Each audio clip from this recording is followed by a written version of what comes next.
It's busy in the AWS cloud. Together, let's keep up with the latest and greatest from AWS. Let's get into it.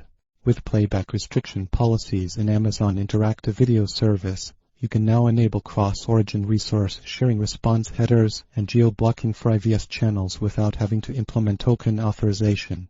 Starting today, we are updating the AWS free tier for Amazon Elastic Compute Cloud, 12-month free, to include 750 hours of public IP address usage per month. If you are an existing or new AWS free tier customer for Amazonic, you will get 750 hours public IP address usage per month free when launching any instance with a public IP address. Amazon Cognito has added 3 features for customers using the SAML standard for federation.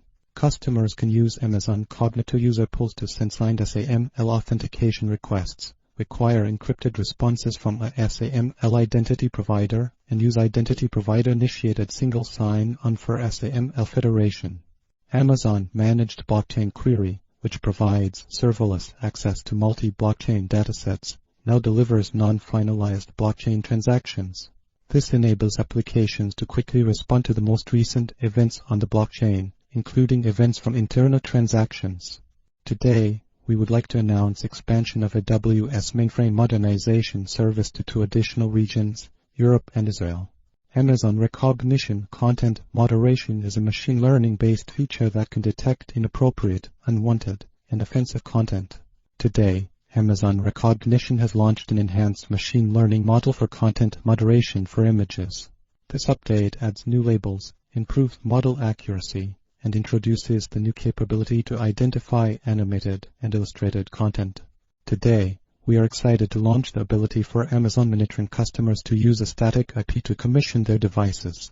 Our gateway devices securely transfer monitoring vibration and temperature sensor data to the AWS cloud, where the monitoring service analyzes the data for abnormal machine patterns using machine learning. Today, customers with firewall protection have to allow list whole subdomains of Amazon OSCOM to enable this communication between the sensors installed in the factories and the AWS cloud. Some customers prefer not to allow list a full domain subdomain due to security reasons. Others find it challenging due to limitations in their firewall configuration capabilities. Amazon FSx for Opens, a service that provides fully managed file storage powered by the popular Opens file system, now provides 14% higher levels of view operations per second at no additional cost, bringing the new maximum IOPS level to 400,000. The increased IOPS levels enable you to improve price performance for IOPS-intensive workloads like Oracle databases and optimize costs for workloads like periodic reporting jobs with IOPS requirements that vary over time.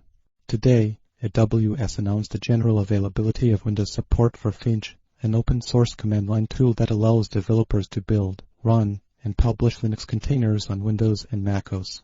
Finch simplifies container development by bundling a minimal native client with a curated selection of open-source components, allowing developers to build and manage containers without the hassle of managing intricate details.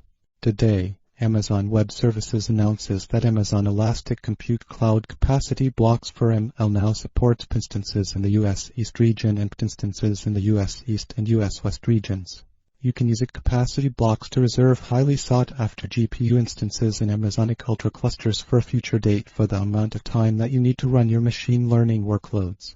Amazon Event Bridge event matching now runs on open-source Event Ruler, enabling advanced filtering capabilities such as combining anything but filtering with suffix filtering and equals ignore case filtering.